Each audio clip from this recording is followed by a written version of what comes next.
یہ تو فضول باتیں ہیں بہت سارے تھے اچھا کہ مجھے تو سینکڑوں گانے یاد تھے زبانی. آپ کا حافظہ تو ماشاءاللہ بہت اچھا ہے، تو ابھی بھی یاد ہیں وہ گانے یا آپ؟ کوئی ٹون بجے تو مجھے یہ جو ہمارے نعت خواہ نا، جی جی یہ 60s کے گانوں کی نا کاپی کرتے ہیں کافی سارے. جی جی بالکل. جو ہی وہ کوئی نعت پڑھتے ہیں تو مجھے وہ ٹن ہوتی ہے، وہ ساری سانگ میرے ذہن میں آ جاتا.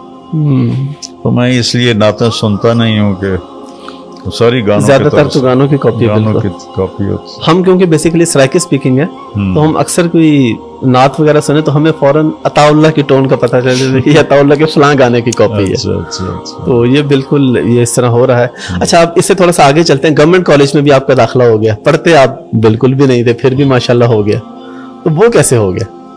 ایسے ہی ہو گیا جیسے 8ویں میں فرسٹ آ گیا تھا. تو وہاں پہ آپ نے گورنمنٹ کالج میں ٹائم پورا کیا تھا آپ نے یا درمیان میں چھوڑ دیا تھا؟ ایسا تھا کہ FSC کر کے جی جی ایسا تھا کہ میری عادت تھی کہ جب پیپر قریب آتے تھے تو پھر نمازیں شروع کر دیتا تھا. اور جس دن صبح پیپر ہونا ہوتا تھا، اب سارا سال تو پڑھا کوئی نہیں، جی جی تو میں ایسی دعا مانگتا، یا اللہ کل جو پیپر میں کویسچن آنا ہے نا، بک میرے ہاتھ میں تھی، ٹھیک ہے، یہ مجھے تو وہی پیپر وہی کویسچن دکھا دے اور بسم اللہ کر کے کتاب کھولتا تھا. بسم اللہ. اب جو بھی نکل آیا جی ادھر ادھر 10-15 صفحے ادھر ادھر کر کے وہ یاد کر لی. یہ میں کوئی 10-15 دفعہ کرتا تھا. بسم اللہ، پھر بسم اللہ، پھر بسم اللہ. بس وہ بسم اللہ کی برکت سے ہی میں کوئی نہ کوئی اس میں سے آ جاتا تھا. ماشاءاللہ. FSC کی مطلب ایک عجیب قدرت کا کی مدد تھی کہ ہمارا زولوجی کا پریکٹیکل تھا. جی تو اب میں سوچ میں پڑ گیا کہ اب سارا سال پڑھا نہیں، پریکٹیکل کیسے دوں. جمعے کا دن تھا تو میں جمعے کی نماز میں دعا مانگی، یا اللہ جو آج آنا ہے نا پریکٹیکل، وہ مجھے خواب میں دکھا دے. میں جمعہ پڑھ کے سو جاؤں، میں نے تو خواب بھی کھا. ٹھیک ہے. تو میں آیا جمعہ پڑھ کے، کتاب اپنے سرانے کے ساتھ رکھی اور سو گیا. تو میں نے خواب دیکھا کہ میں لیبارٹری میں ہوں اور ہمارے سامنے خرگوش رکھے جا رہے ہیں. ڈسیکشن ہمیں سکھاتے تھے نا، میں FSC کر رہا. جی جی بالکل. فراک کی، کاکروچ کی، ریبٹ کی. اس کے بعد اس طرف سے دروازے سے ایک پروفیسر انٹر ہوتے ہیں، سفید شرٹ، ہاف بازوؤں والی، اور سفید ان کی پتلون تھی. تو انہوں نے 5 کویسچن لکھا ہے. یہ اس میں تھا کوئی سے 4 حل کر. چھٹا وہ تھا ریبٹ. تو میں جب ایک دم میری آنکھ کھلی تو مجھے سارے سوال یاد تھے. میں نے ان کو کھولا، کتاب سے دیکھا اور چلا گیا. جب ہم بیٹھے تو ساتھ ہی خرگوش بے ہوش آنے شروع ہو گئے. میں نے کہا پہلی گل تو پوری ہو گئی. ٹھیک ہے. تو اچھا، تو اس کے بعد وہ اس طرف سے بالکل سفید شرٹ سفید پینٹ میں ہمارے پروفیسر انٹر ہوئے، اسی لباس. اور انہوں نے 5 کویسچن لکھوائے. اللہ. تو ریبٹ کی ڈسیکشن تھی ڈائجسٹو سسٹم کو دکھانے کے لیے کہ اس کو اوپن کریں. ٹھیک ہے. پہلا سوال انہوں نے یہ لکھایا، اگلے 4 مجھے یاد نہیں. تو کوئی سے 4 کرو. تو 4 ان میں وہ تھے جو مجھے خواب میں آئے تھے، اللہ اکبر. اور آپشن تھی ایک چھوڑنے کی، ایک وہ تھا جو مجھے خواب میں نہیں آیا تھا. ٹھیک ہے. تو سب سے پہلے میں نے ریبٹ کی ڈسیکشن کی اور اس کو اوپن کیا، پیپر حل کیا اور ان کو پکڑا کے میں باہر نکل گیا. اس طرح کر کے کوئی اللہ کی مدد، شروع سے ہی اللہ کی مدد بڑی خاص تھی آپ کے ساتھ. چلے ماشاءاللہ. پھر تبلیغ کا سفر پہلے بھی ہم سنتے رہتے، تھوڑا سا یہ اور پھر اس کے بعد مزید تبلیغ کے حوالے سے آپ سے باتیں. تو تبلیغ کے اندر جس طرح آپ کے دوست آپ کو لے گئے زبردستی، اس وقت آپ کو یہ اندازہ تھا کہ میں جاؤں گا تو پھر میں ادھر کے ہی ہو کے رہ جاؤں گا؟ بالکل کوئی اندازہ نہیں. آپ بس 3 دن کے لیے گئے، پھر آگے چلے کا آپ کا بن گیا، پھر 4 مہینے کا بن گیا. لیکن اس دوران آپ کی ایک مووی رہ گئی تھی، فلم آپ نے دیکھنی تھی، وہ آپ کی رہ گئی تھی. وہ تھی رنگیلا رحمت اللہ علیہ.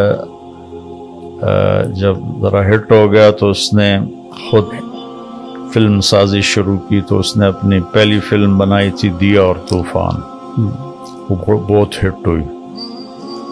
تو پھر اس کے بعد اس نے بنائی رنگیلا، وہ بھی بہت ہٹ ہوئی. تو پھر اس نے بنائی 2 رنگیلے. تو 2 رنگیلے جب اس میں لگنے والی تھی تو مجھے 3 دن کے لیے لے گئے. وہ 3 دن سے میرا اللہ نے پتہ نہیں کچھ سمجھ میں نہیں آیا آج تک، سوائے اللہ کی رحمت کی. لیکن یہاں سے پکڑا اور کھینچ لیا. تو جب میں نے 4 مہینے کا ارادہ کر لیا تو اگلے جمعے وہ ریلیز ہو رہی تھی. تو میں نے امیر سے کہا کہ میں تو 3 دن کے لیے آیا تھا اور میں نے 4 مہینے کر دیے ہیں، تو میرے پاس پیسے بھی کوئی نہیں، کپڑے بھی کوئی نہیں. تو مجھے 1 دن کی اجازت دو، میں کپڑے بھی لے آؤں، پیسے بھی لے آؤں. اور تھا کہ میں 2 رنگیلے دیکھ کے پھر وہ بھی دیکھوں. ٹھیک ہے. تو وہ کہنے لگے تیرا میرا ماپ ایک ہی ہے، تو کپڑے بھی دیتا ہوں، پیسے بھی لے دیتا، اور تم واپس نہ جاؤ. ٹھیک ہے. تو وہ تو میں نے ایسے ہی جھوٹ بولا تھا. جی. تو وہ اللہ تعالیٰ کی رحمت ہوئی، انہوں نے مجھے روک لیا، جانے نہیں دیا. چلا جاتا پھر شاید دوبارہ میں واپس نہ جاتا. تو اس طرح میرے اللہ نے مجھے آگے چلا. الحمدللہ. کوئی آپ کے ایسے دوست بچپن کے جن کو آپ نے کوشش کی ہو کہ یہ تبلیغ کی طرف آ جائیں اور وہ نہ آ سکے ہوں؟ ایسے ایک بھی نہیں آیا. ایک بھی نہیں آیا؟ جو میرے کالج اسکول کے دوست. اچھا. ویسے ان سے گپ شپ ملاقات؟ اکثر تو فوت ہو گئے ہیں، باقی جو زندہ ہیں ان سے بہت محبت پیار ہے. جو مجھے پکڑ کے لے گیا تھا وہ 2 سال پہلے فوت ہوا ہے. وہ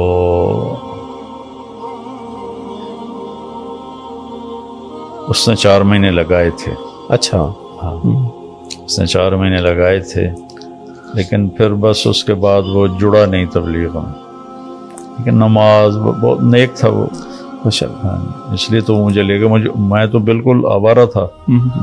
تو گٹار بھی بجا لیتے تھے آپ؟ نہیں، بینجو. اچھا بینجو. اس وقت گٹار نیا انٹروڈیوس ہو رہا تھا، تو گٹار کے جاننے والے اتنے تھے کوئی نہیں، بینجو بجا لیتا تھا. اور گانے آپ نے کب تک گائے؟ کالج میں بھی آپ سناتے تھے گانے؟ پرائمری اسکول سے شروع کیے تھے. جی شروع پرائمری سے، اور تبلیغ میں جاتے تک آپ سناتے ہوتے تھے گانے؟ بلکہ میری تو ڈیمانڈ 2 دفعہ ہوتی تھی، چونکہ لڑکے ہی گاتے تھے اپنے فنکشن میں. جی.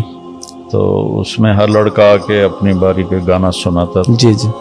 میں اپنی باری پہ سنا کے بیٹھتا، تو فنکشن ختم ہونے سے پہلے پھر لڑکے شور مچاتے بھائی طارق جمیل اگین، پھر میں دوبارہ سناتا. کون سا گانا سنایا کرتے تھے آپ زیادہ تر؟ بہت سارے تھے. جی بس ایک یاد ہے، گھر آیا میرا پردیسی. اچھا. آوارہ فلم کا تھا. اور آپ کو تو اس وقت کا وہ سارا یاد ہوگا کہ کون سی فلم، کس پہ گانا، کس پہ فلم. اچھا ابھی تک یاد ہے وہ چیزیں؟ یہ آوارہ فلم 12 لاکھ میں بنی تھی اور 8 لاکھ صرف اس ایک گانے پر لگے تھے، گھر آیا میرا پردیسی، اور 4 لاکھ میں باقی بنی تھی. نرگس پہ فلم، نرگس اور راج کپور پہ اس کو فلمایا گیا تھا. تو وہ جو اس وقت کی چیزیں ہیں وہ نکلی نہیں حافظے سے. اور یہی وہ چیزیں ہیں جو آپ نے بتایا تھا کہ جب عامر خان سے ملاقات ہوئی تو آپ نے جب اس کو اتنا کچھ بتایا تو وہ پھر وہ ریلیکس ہو گیا. پہلے ڈرا ہوا تھا مولوی صاحب ہیں پتہ نہیں کیا کہیں، لیکن جب میں نے باتیں فلموں کی اور میں نے اندازہ لگا لیا کہ یہ بالی ووڈ پرانے کو اتنا نہیں جانتا جتنا میں جانتا ہوں. جی جی. وہ بڑا امپریس ہو گیا، پھر ریلیکس ہو گیا. پھر آدھے پونے گھنٹے کے بعد مجھے شاہد افریدی نے اشارہ کیا کہ بس چلو اتنا ہی ٹائم ہے. تو میں نے اس سے کہا اجازت ہے ہم چلیں؟ کہ نہیں آپ کے ساتھ بہت اچھا لگ رہا ہے، آپ بیٹھیں. اور پھر ٹیبل سے اٹھ کر ہم صوفے پر آ گئے. پھر میں نے اس سے کہا کہ آپ حج پہ آئیں، آپ کو اللہ کے نبی کا حج سناؤں. تو اس وقت تک وہ ریلیکس ہو چکا تھا، ایزی تھا. ان کا جی ضرور سنائیں. پھر میں نے کوئی 1.25 گھنٹہ اس سے بات کی تو وہ ایسے کر کے ایسے بیٹھ کے سنتا رہا. گھٹنے اٹھائے ہوئے تھے، ان پر یہ کونیاں رکھی تھیں اور ایسے. اگلے دن پھر اس نے انٹرویو میں دیا کہ مجھے کسی نے حج نہیں بتایا. انڈیا میں کسی عالم، پاکستان کے ایک عالم تھے جنہوں نے مجھے حج بتایا. ماشاءاللہ. اور ان سے بہت دوستی ہو گئی تھی.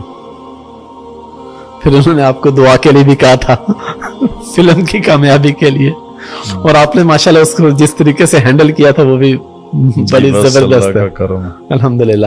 اچھا مولانا صاحب، یہ تو سب لوگ جانتے ہیں کہ جب آپ تبلیغ کی طرف آئے تو آپ کے والد صاحب ناراض تھے، والدہ نے آپ کو 300 روپے دیے، اور مزے کی بات ہے کہ تب $1 1 روپے کا ہوتا تھا جب آپ کو 300 روپے ملے. اور یہ کس سن کی بات ہے؟ یہ 72. آپ نے والد صاحب کو منایا کس وقت، کس سن میں، جب وہ پراپر مان گئے کہ ٹھیک ہے آپ سے راضی ہو گئے؟ وہ کتنے عرصے بعد ہوا اور کس طریقے سے منایا آپ نے والد صاحب کو؟ اس میں 2 چیزیں تھیں. جی. ایک تو ان کے یہاں ہمارے قریب کا سوال ہے، پھسائی وال ہے. جی. وہاں سے ان کے دوست تھے ذمہ دار، وہ تبلیغ میں پہلے سے لگے ہوئے تھے. تو میرے لگنے کی وجہ سے ان کی آمد شروع ہوئی.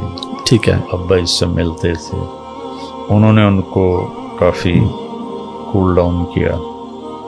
اور دوسرا، میں جب گھر آتا تھا تو میں ان کی فزیکلی خدمت کرتا تھا. ان کو عادت تھی دبوانے کی. ٹھیک ہے. تو رات کو نوکر آتا تھا اور وہ دباتا تھا. تو جب تک میں ہوتا میں نوکر کو ہٹا دیتا تھا اور میں خود ان کو دباتا تھا.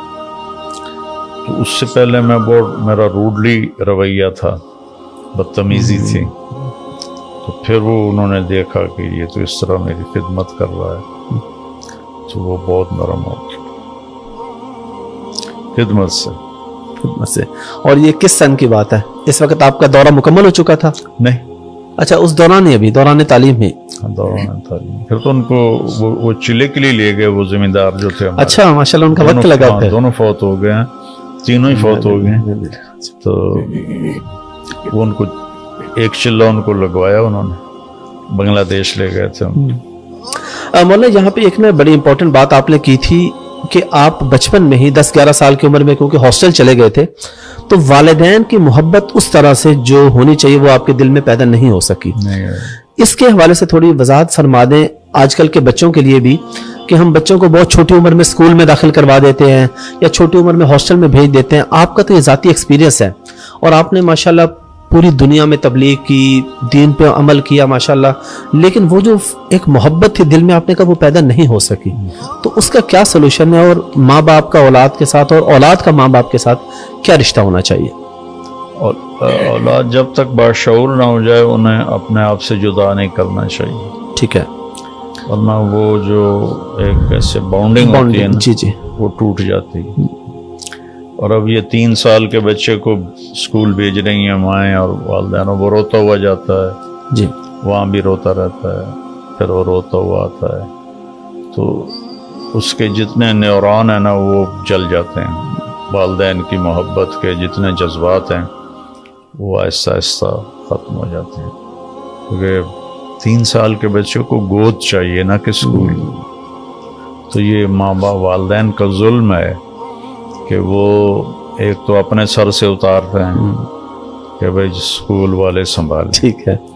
اور اس میں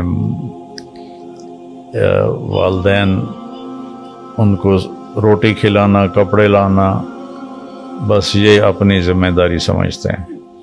ان کو ناشتہ کرانا اور ان کے کپڑے بدلانا، ان کو تھوڑی آؤٹنگ کرانا، لیکن ان کو کمپنی نہیں دیتے، گود نہیں دیتے، جس سے اولاد اور والدین میں فاصلہ ہے اور وہ ماں باپ کے ساتھ وہ تعلق نہیں ہے. چونکہ میں نے تو اس کو بھگتا ہوا ہے، میں نے اس سے اس گھاٹی سے میں گزرا ہوں. جی جی. جب میرے آرام ماں باپ کے ساتھ رہنے کا وقت تھا تو اب اس سیٹ اپ سے مجھے نکال کے ہاسٹل میں ڈالا جہاں مجھے کھانا کھانے کچن جانا ہے اور مجھے کپڑے دھلانے کے لیے دھوبی کے پاس جانا ہے، مجھے بستر اپنا خود اٹھانا ہے، کپڑے اپنے خود سنبھالنے ہیں. تو اور اوپر سے دوری، اداسی، وہ ٹوٹ پھوٹ گیا اندر. 3 سال بعد پھر دل سخت ہو گیا تھا کچھ بھی. اس کے مقابلے میں میرا جو چھوٹا بھائی تھا وہ اتنا پیار کرتا تھا والدہ سے. تو میں اپنی بیگم سے کئی دفعہ کہا کہ جیسے ترمیاں لاڈ کرتا ہے ماں سے، میرے اندر یہ چیز نہیں اٹھتی. اور اس کی مین وجہ ہوئی تھی جب بہت چھوٹی عمر میں مجھے باہر بھیج. 7 سال تک تو اللہ کا نبی کہتا نماز کا نہ کرو، 10 سال میں جا کے نماز کی پابندی کرواؤ. تو یہ 3 سال کے بچے کو وہاں بھیج رہے ہیں، جب وہاں وہ اس کو وہ کھیلتے ہیں، وہ ان کو کھلاتے ہیں اور ان کو بہلاتے ہیں. تو یہ کام ماں کرے، ماں کرے گی تو بچے کے اندر ماں کی محبت آئے گی. اب تھوڑے سے بڑے ہوتے ہیں تو پھر وہ ماں باپ کے سامنے کھڑے ہو جاتے. مولانا تبلیغ کی کچھ کارگزاریاں تو آپ سے سنیں گے، لیکن ایک جو بڑی امپورٹنٹ چیز ہے جس پہ آپ بات کرتے رہتے ہیں، فرقہ واریت پہ، کہ یہ نہیں ہونی چاہیے. ہمارے ہاں یہ دیکھا جاتا ہے کہ محرم ہے تو وہ شیعوں کے ساتھ ریلیٹ ہو گیا، ربیع الاول ہے تو بریلویوں کا ہے، اہل حدیثوں کا فلاں مرکز ہے، دیوبندیوں کا فلاں مرکز ہے. تو کیا دین میں ایسی کوئی چیز ہے یا یہ سب ہمارے ہی ہیں، سب ایک دوسرے کے ہیں؟ تو وہ محبت ہمارے اندر کیوں نہیں پیدا ہو پاتی ایک دوسرے کو برداشت کرنے کی؟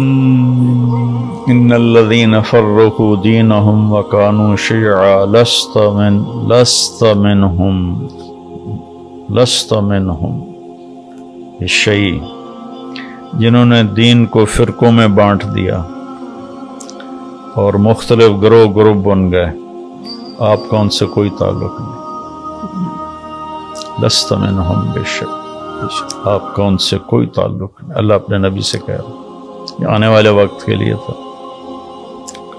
تو اختلاف تو ایک فطری چیز ہے، جی بالکل، لیکن اس کے بھی آداب ہیں. یہ تو نہیں جو ہمارے بر صغیر میں ہو رہا، ایسا تو کہیں بھی نہیں ہے. میں تو ساری 100 ملک پھرا ہوں، بالکل ایسے کہیں بھی ایسی گمراہی نہیں ہے کہ ایک کافر کافر کافر کافر. بہت اخلاق سے گری ہوئی زبان ہے بدقسمتی سے بولنے والوں کی. اور ابھی ماشاءاللہ اس میں کافی بہتری آ رہی ہے، آپ کا اس میں بڑا کام ہے ماشاءاللہ. اس کے بعد نئی نسل الحمدللہ اس سے کافی چھٹکارا پا رہی ہے. بلکہ آپ کی تو شہنشاہ حسین نقوی صاحب سے ملاقات بھی ہوئی، وہ آپ کے پاس آئے. تو اس سے پہلے تو ہم نے ایسے اچھا تو وہ بھی اسی طرح وہ آپ کے بارے میں بڑا یہ بات کرتے ہیں کہ جس طرح ہم لوگ مولانا کو سنتے ہیں اس طرح ہر مسلک کے لوگ سنتے ہیں. تو یہ چیز بڑی اچھی ہونی چاہیے. تو ان کے ساتھ جب آپ ملے تو آپ کو کیا ڈفرنس نظر آیا کسی اور مسلک والے میں اور ان میں؟ میں اس نظر سے دیکھتا ہی نہیں ہوں کہ مسلمان ہے بس میرے لیے اتنا ہی کافی. بالکل بالکل، اور یہی چیز ہونی بھی چاہیے. جی اسی کی آپ تبلیغ بھی کرتے ہیں. کوئی کارگزاری آپ کو یاد ہے تبلیغ کے وقت کی، شروع کے وقت کی کوئی؟ 52 سال گزر گئے ہیں. بہت ساری ہوں گی. بہت ساری ہیں. بس وہ جب جس سے نئی نسل کو کوئی میسج جا سکے. ہاں، جب میں 3 چلے لگا رہا تھا تو میری اس وقت عمر 18 سال تھی. جی. تو رمضان شریف بیچ میں آ گیا اور ایک بہت ٹف سفر تھا پیدل ہمارا. یہ قصور سے دیپال پور جاتے ہوئے راستے میں ایک جگہ آتا ہے اڈا مائی رابو. جی. وہاں سے ہم پیدل چلے اور 1 مہینے کا سفر کر کے پھر دیپال پور روڈ پہ قلعہ سوندا سنگھ تھا، وہاں سے بس پہ چڑھے اور واپس رائمنڈ گئے. تو اس میں ویسے ہی معلوماتی طور پہ جی جی کہ رائمنڈ سے وہاں تک جانا، پھر وہاں سے واپس آنا، پھر وہاں سارا ہم نے خود ہی پکایا، کسی کو پتہ ہی نہیں تھا یہ کون لوگ ہیں. تو ہمارے 27 روپے خرچ ہوئے تھے اس میں 1 مہینے. 1 مہینے میں. ہاں، کرایہ سمیت سارا کچھ. تو میں نے رمضان میں دعا مانگنی شروع کی، یا اللہ لیلۃ القدر نصیب فرما، اور ساتھ یہ کہتا تھا کہ یا اللہ پیدل سفر ہے، 5 راتاں میں کوئی نہیں جاگ سکتا. دسمبر کا رمضان تھا، لمبی رات، جڑی رات آمنی ہے مینوں بھی کھا دے. روز دعا مانگ، روز دعا مانگ. تو ہم ایک اہل حدیث کے گاؤں میں تھے، راجووال ایک اہل حدیث کا گڑھ ہے جس کے پیچھے گاؤں تھا، راجووال مین روڈ پر. تو رات کے 12 بجے تھے، 21ویں کی رات تھی، 21 رمضان. تو مجھے کسی نے یہاں سے پکڑ کے اٹھا دیا. تو میں ایک دم پریشان ہو کے ادھر ادھر دیکھنے لگا، کیا اٹھایا میں نے؟ مسجد میں کوئی بھی نہیں تھا، اور میں اٹھا تو میرے اوپر نیند کا اثر بھی کوئی نہیں تھا، فریش. گھڑی دیکھی تو 12 بج رہے تھے رات. میں پھر رضائی لے کے لیٹ گیا. ایک دم مجھے یاد آیا آج تو 21 کی رات. تو پھر میں نے کہا یہ اللہ کی طرف سے اس نے مجھے اٹھایا. میں نے رضائی ایک طرف رکھی اور باہر نکل گیا.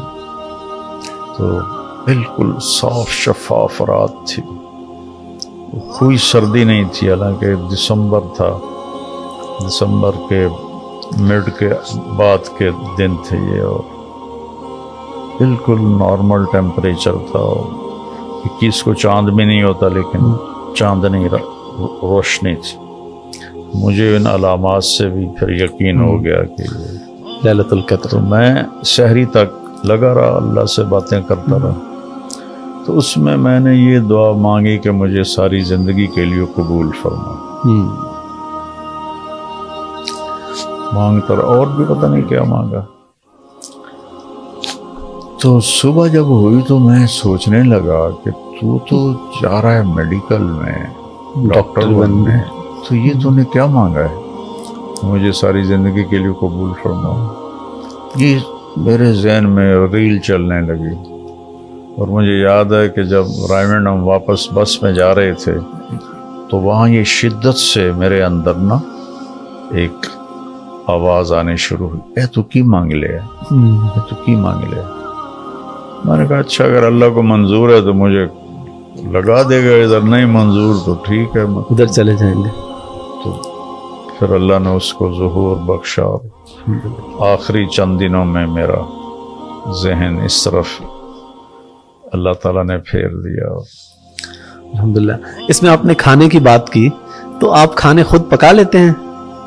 تبلیغ میں تو آپ نے کافی سارے پکائے ہوں گے، ابھی بھی کبھی کبھی کوکنگ کرتے ہیں؟ کوئی شوق ہے؟ نہیں، اب تو پہلے کرتا تھا.